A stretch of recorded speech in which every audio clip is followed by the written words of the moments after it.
The radio crackled to life at 3:47 hours, cutting through the pre-dawn darkness of forward operating base Kestrel like a blade through silk.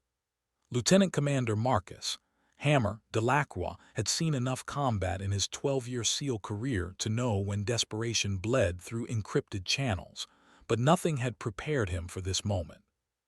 His team lay pinned behind a crumbling concrete barrier, Taliban fighters pouring automatic weapons fire from 3 directions across the narrow valley floor. The extraction zone sat 800 meters away, might as well have been 800 miles. Any station, this is Neptune 6. Hammer's voice carried the controlled urgency of a man who understood that pride meant nothing when your brothers were bleeding out in Afghan sand. We have 4 urgent surgical, 2 KIA, and are taking effective fire from multiple positions. Request immediate close air support, coordinates to follow. Static answered him, then more static. The morning sky stretched endless and empty above them, painted in shades of amber and rose that mocked the violence below. Corporal Anderson pressed field dressings against Sergeant Torr's chest wound while bullets sparked off their cover, each impact sending concrete dust cascading like deadly snow. Neptune 6, this is Bagram Tower, came the eventual reply, tinged with the kind of bureaucratic hesitation that killed soldiers. All fixed-wing assets are currently engaged. We're working your request, but... Tower, we don't have time for working requests. Hammer cut through the transmission, his jaw tight enough to crack teeth. We need iron on target now, or you're going to be explaining to 4 families why their sons aren't coming home. Another voice cut across the frequency, calm, steady, with just the faintest hint of a southern drawl that seemed completely out of place in this nightmare. Neptune 6, this is Reaper 2-1. I copy your traffic and am currently 2 mics out from your position. Recommend you paint your targets and keep your heads down. Hammer exchanged glances with his radio operator, Staff Sergeant Collins, whose raised eyebrows spoke volumes. Nobody had called for Reaper 2-1. Hell, nobody even knew there was a Reaper 2-1 in the area. The voice belonged to someone young, maybe mid-20s and definitely female. In 12 years of calling for air support, Hammer had worked with exactly 3 female combat pilots, and none of them had ever sounded quite this unruffled. Reaper 2-1, Neptune 6. Hammer keyed his radio, unable to keep a note of skepticism from creeping into his transmission. What's your platform? The answer that came back would haunt him for years, though not for the reasons he expected. Neptune 6, Reaper 2-1 is flying an A-10 Thunderbolt II. Call sign is Phoenix. Now, are you going to keep asking questions, or are you going to let me work? Captain Lydia, Phoenix. Blackwood had been airborne for 3 hours when the call came through, her A-10 Warthog cutting through the pre-dawn sky at 22,000 feet above the Helmand province. She'd volunteered for the early morning patrol. Again, partly because she genuinely enjoyed the solitude of dawn flights, but mostly because it kept her away from the sideways glances and barely concealed smirks that followed her around Bagram Airfield like shadows. At 26, Phoenix had logged more combat hours than pilots twice her age, but that didn't stop the whispers. Too young, too small, too pretty to be taken seriously in a cockpit that had become synonymous with raw, uncompromising violence. The A-10 wasn't just an aircraft. It was a statement, a flying middle finger to anyone stupid enough to challenge American ground forces. And according to most of her squadron, women didn't belong behind its stick. Phoenix had heard every variation of the joke. What do you call a female A-10 pilot? Lost. The laughter always came easy, always came loud, and always came when they thought she wasn't listening. But she was always listening. In 12 months of combat deployments, she'd learned that proving herself meant more than just flying the missions nobody else wanted. It meant excelling at them so completely that doubt became impossible. The radio chatter from Neptune 6 painted a picture she'd seen too many times before. Good soldiers trapped by bad geography and worse timing, bleeding out while bureaucrats shuffled papers and calculated acceptable losses. Phoenix didn't do acceptable losses. She'd grown up in rural Georgia, daughter of a crop duster pilot who taught her that aviation wasn't about glory or recognition. It was about getting the job done, period. Neptune 6, Reaper 2-1 is approaching from the northeast, she transmitted, her fingers already dancing across weapons systems controls. I have eyes on your smoke. Count 4 distinct muzzle flashes in the rocks above your position, plus what looks like a heavy machine gun emplacement on the ridgeline. How copy? Good copy, Reaper 2-1, came Hammer's voice, still carrying that note of uncertainty. Are you sure you can handle this? We've got friendlies danger close to those positions. Phoenix felt her jaw tighten slightly, but her voice remained steady as mountain stone. Neptune 6, I've been handling this since before most people knew women could fly combat missions. Paint your targets and trust me to do my job. She rolled the Warthog into a shallow dive, the familiar weight of the aircraft responding to her touch like an extension of her own body. The A-10 Thunderbolt II descended through the morning sky like a messenger of deliverance, its twin engines producing a distinctive whine that made Taliban fighters pause in their firing. Phoenix had spent countless hours perfecting her approach angles, understanding that in close air support, the difference between heroism and tragedy often came down to inches and split seconds. Through her heads-up display, she could see the chaos below with crystalline clarity. Neptune 6's position was marked by rising smoke from their purple smoke grenade, while muzzle flashes from enemy positions strobed like deadly fireflies against the rocky terrain. The geometry of the engagement was all wrong. Taliban fighters had chosen their positions well, using the natural contours of the valley to create overlapping fields of fire that turned the SEAL's cover into a kill zone. Neptune 6, Reaper 2-1 has visual on all hostile positions, Phoenix transmitted, her voice carrying the kind of professional calm that came from absolute confidence in her abilities. I'm going to make my first pass from the east, walking my fire from the ridge down to your level. When you hear my gun, that's your signal to move to better cover. Copy, Reaper 2-1, Hammer responded, his tone already shifting from skepticism to hope. We'll be ready. Phoenix lined up her approach, the GAU-8 Avenger cannon centered on her targets. The 30 rounds would arrive at nearly 4,000 feet per second, each one capable of punching through concrete and steel like tissue paper. But accuracy was everything. Too high, and the rounds would sail harmlessly overhead. Too low, and she'd be carving up the ground where American soldiers crouched behind increasingly inadequate cover. She squeezed the trigger. The sound of the GAU-8 firing was often described as a thunderclap, but those who'd heard it up close knew better. It was the sound of the earth tearing itself apart, a mechanical roar that seemed to shake reality at its foundations. 4,200 rounds per minute poured from the 7-barreled cannon, each burst precisely controlled and devastatingly effective. The first pass shredded the machine gun position on the ridgeline, turning cover to dust and reducing the Taliban fighters behind it to silence. Phoenix pulled into a tight climbing turn, already planning her second attack run while monitoring radio traffic from the ground. Holy shit, came Collins's voice over the frequency, forgetting radio protocol in his excitement. Reaper 2-1, that was right on target. We're moving now. Through her targeting pod, Phoenix watched Neptune 6 bound forward to better defensive positions while she set up for another pass. The second attack run came from the southwest, Phoenix rolling her A-10 into a steeper dive to engage the remaining Taliban positions clustered among the rocks.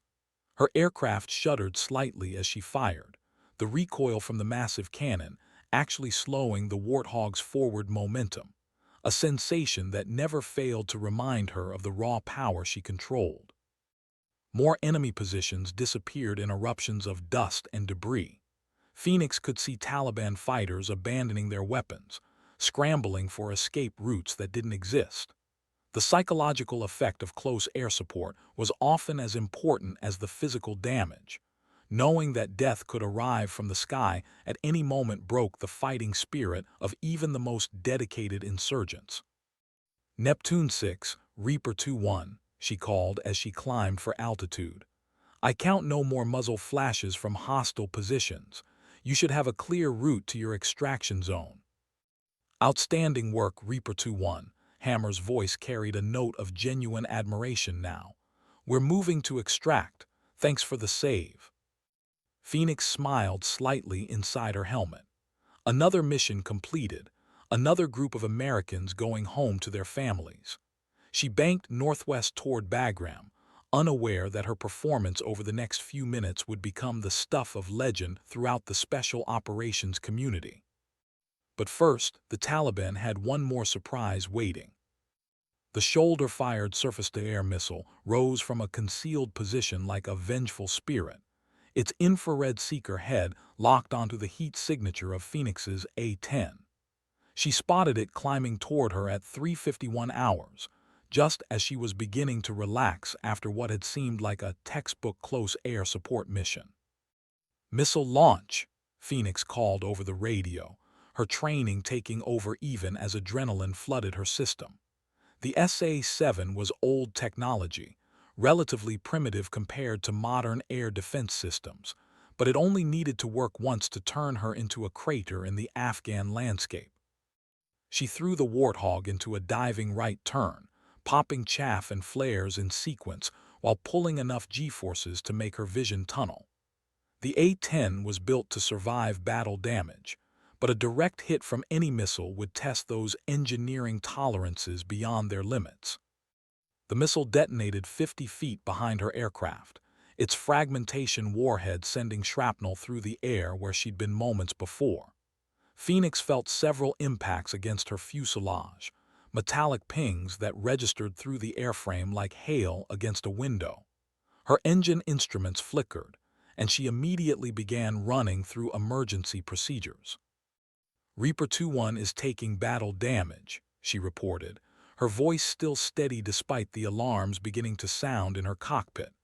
I have multiple warning lights and possible engine problems. Phoenix, get out of there, Hammer called from the ground, using her call sign for the first time. We can handle cleanup. But Phoenix was already studying her instruments, analyzing the damage with the methodical precision of someone who understood that panic was a luxury she couldn't afford. Oil pressure was dropping on her left engine, but not critically. She had damage to her hydraulic systems, but the A-10's triple redundant design meant she still had flight control. Most importantly, she could still fight. Neptune 6, I show additional hostile movement in the rocks northwest of your position, she transmitted, having spotted muzzle flashes from Taliban fighters who'd apparently been waiting for her to leave. Looks like they were saving some friends for the cleanup crew. Copy that, Reaper 2-1, but you need to RTB for damage assessment. Phoenix's smile was invisible inside her helmet, but it carried clearly through her voice. Neptune 6, the day I run from a fight because of a few warning lights is the day I turn in my wings. She rolled into another attack run, her damaged aircraft responding sluggishly but obediently to her commands. The third attack run proved that Phoenix Blackwood was made of different material than anyone had imagined. With her left engine running rough and hydraulic fluid slowly draining from her systems, she should have been heading home. Instead, she was lining up on Taliban fighters who thought they could wait out her departure and resume their attack on American ground forces.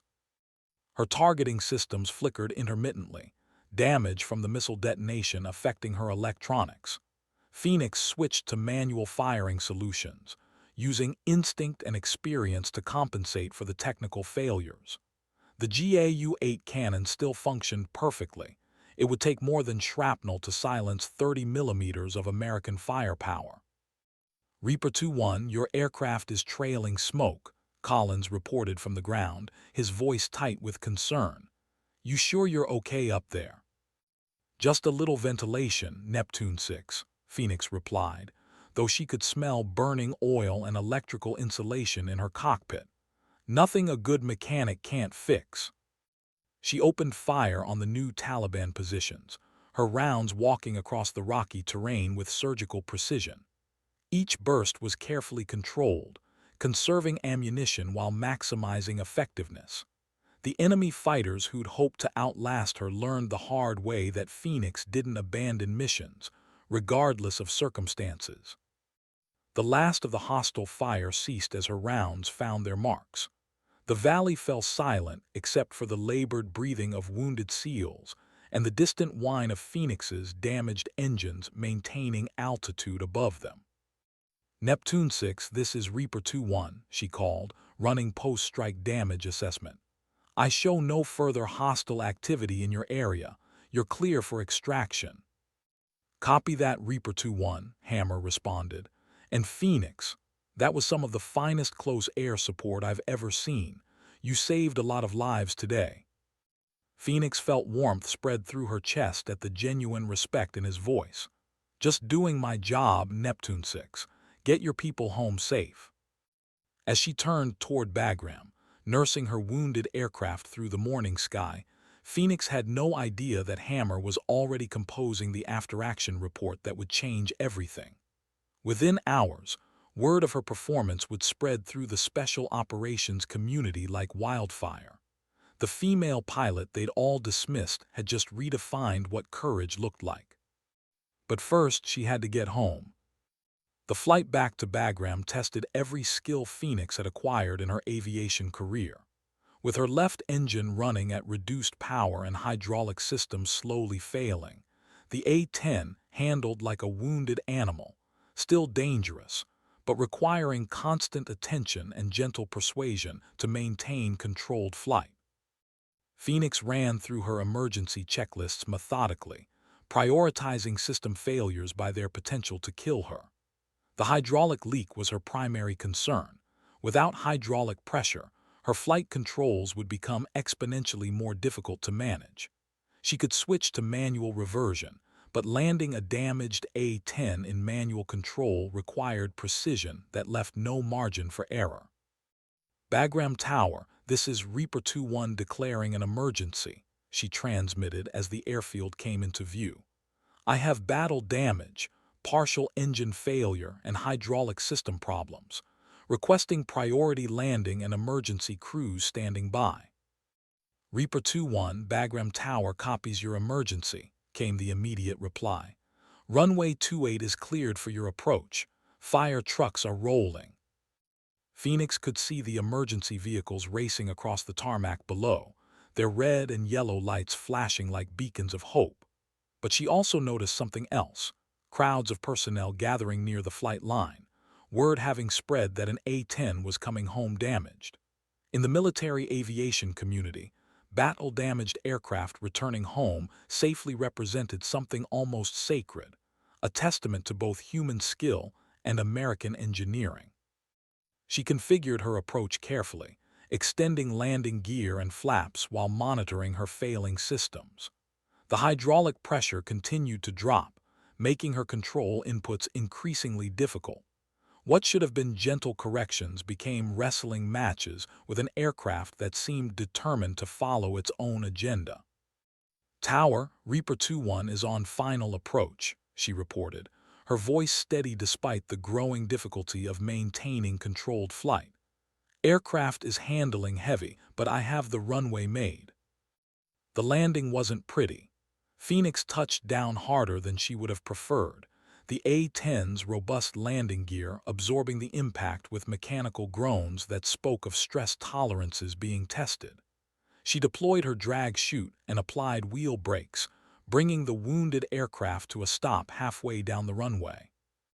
Emergency crews swarmed around her Warthog before the engines had fully spooled down, but Phoenix was already running post-flight shutdown procedures with the same methodical precision she displayed throughout the mission. Only when the last switch was positioned and the last gauge checked did she finally allow herself to acknowledge what had just happened. She'd taken battle damage and stayed in the fight. She'd saved American lives, and somewhere in the process, she'd proven something that went far beyond her own capabilities. The canopy opened with a hydraulic hiss, and Phoenix found herself looking down at a sea of faces: mechanics, pilots, ground crew personnel, and officers who'd come to see the pilot who'd brought home a battle-damaged A-10. Their expressions ranged from concern to curiosity to something that looked suspiciously like respect. Among them stood Colonel Janet "Viper" Morrison, the wing commander who'd initially questioned Phoenix's assignment to combat operations. Morrison's face showed none of the skepticism that had marked their previous encounters. Instead, she wore the expression of someone reassessing long-held assumptions. As Phoenix climbed down from her aircraft, she caught sight of the battle damage for the first time. Shrapnel holes peppered her fuselage, hydraulic fluid stained the left engine nacelle, and scorch marks along her wing showed how close the missile detonation had come to ending her story permanently. "Well," she said to Chief Master Sergeant Rodriguez, her crew chief, who was already inspecting the damage with professional concern, "looks like you're going to be busy for a while." Rodriguez looked up at her with something approaching reverence. "Ma'am, the fact that you brought her home in this condition, that's some serious flying." Phoenix nodded, accepting the compliment with quiet grace. But even as maintenance personnel began cataloging the damage and officers started asking for preliminary reports, she was already thinking about the next mission. Because that's what combat pilots did. They flew, they fought, and they came home to fly again. What she didn't realize was that her reputation was already spreading beyond Bagram, carried by encrypted communications and whispered conversations throughout the global military community. Within 6 hours of Phoenix touching down at Bagram, her story had reached the Pentagon. Staff officers who specialized in analyzing combat effectiveness found themselves studying after-action reports that defied conventional wisdom about female pilots in combat roles. The numbers were undeniable: 0 friendly casualties, multiple enemy positions eliminated, aircraft recovered despite significant battle damage. But numbers only told part of the story. The real impact came through the testimonials of the men she'd saved. Lieutenant Commander Delacroix's formal report read like something from a different era. Captain Blackwood's performance under fire represents the finest traditions of American military aviation. Her tactical judgment, weapons delivery accuracy, and refusal to abandon her mission despite battle damage saved the lives of 6 Navy SEALs and demonstrated extraordinary courage under enemy fire. The report was forwarded up the chain of command, gathering endorsements and attention at each level. By the time it reached Admiral Thompson's desk at SOCOM headquarters, Phoenix had become something of a legend, the female pilot who'd redefined close air support in a single engagement. But Phoenix remained unaware of her growing reputation. She spent the afternoon in debriefings, answering detailed questions about her tactics, her aircraft's performance, and her decision-making process. The debriefers weren't looking for problems. They were looking for lessons that could be applied to future operations. "When the missile launched, what was your primary concern?" asked Major Harrison from the Tactics Development Shop. "Getting my aircraft out of the kill zone while maintaining the ability to continue the mission," Phoenix replied without hesitation. "The ground team still had hostiles in the area. My personal safety was secondary to mission completion." The room fell silent. In an age where risk aversion had become almost institutional, Phoenix's matter-of-fact commitment to mission over self-preservation struck everyone present as remarkable. Colonel Morrison, who'd been observing the debrief, leaned forward. "Captain, you took significant risks today. Some might argue unnecessary risks." Phoenix met her commander's gaze steadily. "Ma'am, with respect, I don't see how supporting American forces in contact constitutes unnecessary risk. That's exactly why we're here." Morrison nodded slowly, her expression thoughtful. In 35 years of military service, she'd seen countless young officers who talked about dedication and sacrifice, but she'd rarely seen one who lived those principles so completely when the stakes were highest. After the debrief ended, Morrison found herself walking alone across the flight line, thinking about assumptions and opportunities she might have missed. That evening, as Phoenix sat in her quarters writing emails home to her family in Georgia, she had no idea that her name was being mentioned in conversations from Afghanistan to Washington, D.C. General Morrison was on a secure call with the Chief of Staff of the Air Force. Admiral Thompson was briefing the Secretary of Defense about emerging capabilities in close air support. The military bureaucracy, for once, was moving with unusual speed to recognize and amplify excellence. Phoenix's phone rang at 600 the next morning. Colonel Morrison's voice carried a tone she'd never heard before, not quite friendly but no longer skeptical. "Captain Blackwood, report to my office at 7:30. We need to discuss your next assignment." Phoenix arrived early, as was her habit, finding Morrison's office filled with more senior officers than she'd seen in one place since her commissioning ceremony. The wing commander, the operations group commander, and several others she recognized, but had never spoken to directly. "Captain, take a seat," Morrison said, her expression unreadable. "Yesterday's mission has generated significant interest at levels well above my pay grade. It seems your performance has convinced some very senior people that our assumptions about female pilots in combat roles may need revision." Phoenix felt her pulse quicken but kept her expression neutral. "Ma'am, I'm not sure I understand." "What I'm about to tell you doesn't leave this room without my explicit permission," Morrison continued. "You're being considered for assignment to a Special Operations Squadron, direct support for the most demanding missions we conduct. The selection process typically takes months and has a failure rate above 60%. Phoenix's mind raced. Special operations assignments were career-defining opportunities, but they were also traditionally reserved for the most experienced pilots with unimpeachable records and strong political support within the aviation community. "However," Morrison continued, "based on yesterday's demonstration, certain people believe you're ready to skip the normal progression. The question is, are you interested in finding out what you're really capable of?" Phoenix thought about her father's lessons about aviation being a job that demanded everything you had to give. She thought about the SEALs who'd gone home to their families because she'd refused to abandon her mission. She thought about all the sideways glances and whispered jokes that had followed her through her career. "Ma'am, when do I start?" Colonel Morrison smiled for the first time since Phoenix had known her. "Pack your gear, Captain. You're flying out tonight." The C-130 transport that carried Phoenix away from Bagram 12 hours later also carried sealed orders that would reshape her career.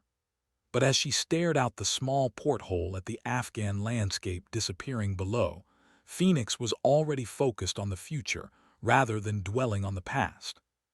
Somewhere ahead lay challenges that would test every skill she possessed, but she'd learned something important about herself over the past 24 hours. When everything was on the line, she didn't fold under pressure. She thrived on it. The special operations community was about to discover what the Taliban had learned the hard way. Phoenix Blackwood was a force of nature disguised as a soft-spoken pilot from Georgia, and she was just getting started.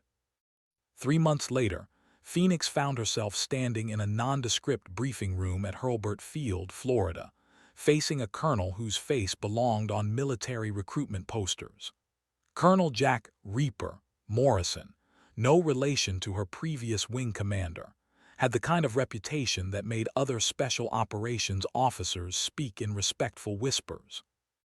"Captain Blackwood," he said, reviewing her file with the attention most people reserved for constitutional documents, "your performance in Afghanistan has created quite a stir.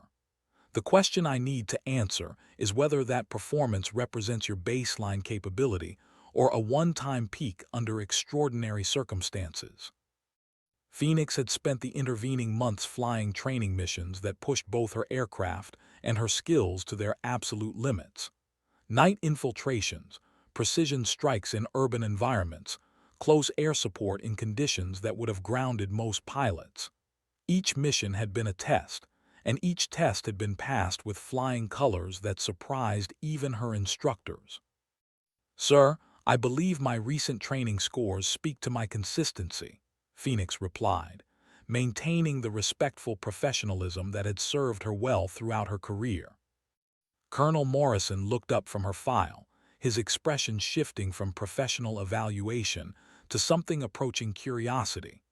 "Your training scores are remarkable, Captain, but what interests me more is something that doesn't appear in any official report."